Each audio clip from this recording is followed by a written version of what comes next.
Kesultanan Serdang berdiri pada tahun 1723. Sebelumnya, Serdang merupakan bagian dari Kesultanan Delhi, namun memisahkan diri setelah peristiwa sengketa tahta kerajaan pada tahun 1720.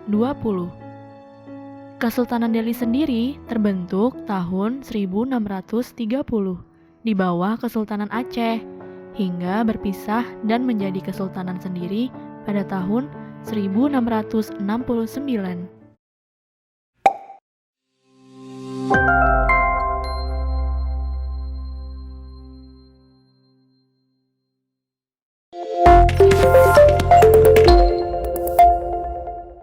Jangan lupa subscribe, share, dan nyalakan lonceng notifikasinya untuk mendukung kami membuat konten-konten kreatif lainnya. Sengketa tahta yang memecah Delhi dan Serdang dimulai dengan meninggalnya Raja Delhi ketiga, Tuanku Panglima Paderap. Putra tertua raja yang seharusnya menggantikannya menjadi raja memiliki cacat mata, sehingga tidak bisa menjadi raja. Menurut adat Melayu, tahta seharusnya jatuh pada Tuanku Umar, putra ketiga Tuanku Panglima Paderap dari Permaisuri. Saat itu, Teku Umar masih di bawah umur.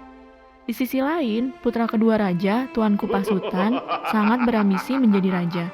Namun, ia hanyalah putra selir. Tuanku Pasutan pun mengambil alih tahta dan mengusir adiknya bersama ibunya, Permaisuri Tuanku Puan Sampali, ke wilayah Serdang.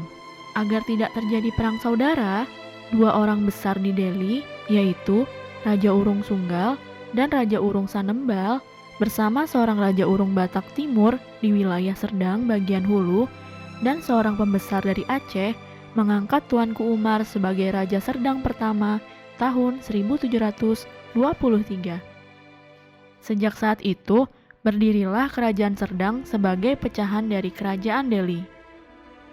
Raja berikutnya adalah Tuanku Sultan Ainan Johan Almasyah. Pada masanya, terjadi penyatuan Kesultanan Serdang dan Perbaungan. Ketika Raja Perbaungan meninggal dunia, tidak ada penerus karena ia tidak punya anak laki-laki. Maka putrinya, Tuanku Sri Alam, menikah dengan Sultan Serdang, menggabungkan kerajaan mereka. Putra Ainan Johan Alamsyah yang tertua, Tuanku Zainal Abidin, diangkat menjadi Tengku Besar atau Putra Mahkota.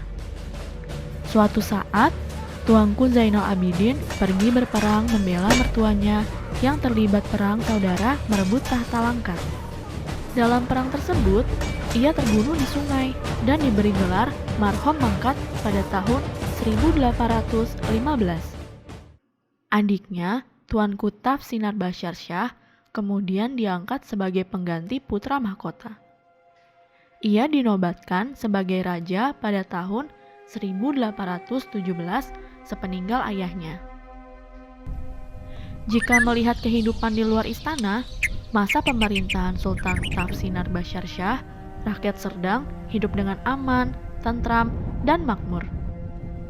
Johan Anderson, seorang utusan dari kerajaan Inggris yang mengunjungi Serdang pada tahun 1823, melaporkan kehidupan sosial budaya Serdang saat itu.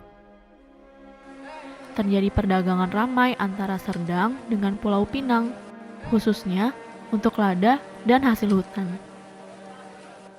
Industri rakyat dimajukan dan banyak pedagang dari pantai barat Sumatera melintasi Serdang dalam menjual dagangannya ke luar negeri. Sultan Taf Sinar Basyar Shah memerintah dengan lemah lembut, suka memajukan ilmu pengetahuan, dan memiliki kapal dagang pribadi. Ia sangat toleran dan sering bermusyawarah dengan negeri-negeri yang tunduk kepada Serdang, termasuk orang-orang Batak dari pedalaman. Keadaan yang begitu harmonis di Kesultanan Serdang masa itu dapat terjadi karena Sultan berpegang teguh pada pepatah adat Melayu. Salah satunya, hati gajah sama dilapah, hati kuman sama dicecah, yang berarti melaksanakan kerja pembangunan dengan berhasil baik bersama-sama. Atas jasa-jasanya, ketika Sultan Tafsinar Barsyarsyah mangkat pada tahun 1850, para orang besar dan rakyat Serdang memberikan penghormatan untuknya dengan gelar Marhom Besar.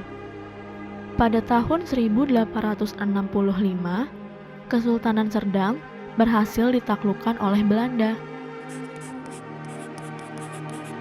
Pada tahun 1907, Serdang menandatangani perjanjian dengan Belanda yang melarang Serdang berhubungan dengan negeri luar. Akhirnya, pada tahun 1946, di masa pemerintahan Sultan Sulaiman Syariful Alam Shah, Kesultanan Serdang bergabung dengan Negara Kesatuan Republik Indonesia. Jika dihitung, Kesultanan Serdang berjalan sendiri lebih dari 2 abad, dari 1723 hingga 1946. Selama masa berjalannya Kerajaan Serdang, Kesultanan Serdang pernah dipimpin 5 raja.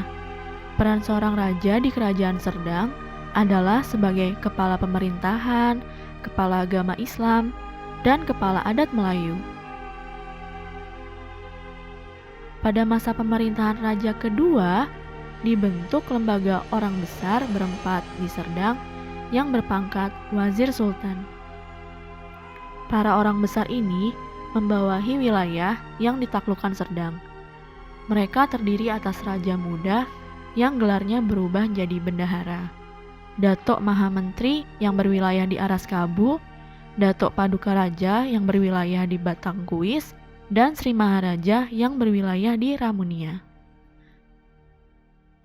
Selain lembaga orang besar berempat, Raja dibantu oleh Syah Bandar dalam bidang perdagangan dan Temenggong dalam bidang keamanan. Sultan Serdang menerapkan hukum syariah Islam dan hukum adat, serta kata pepatah, adat bersendikan hukum syara bersendikan kitabullah.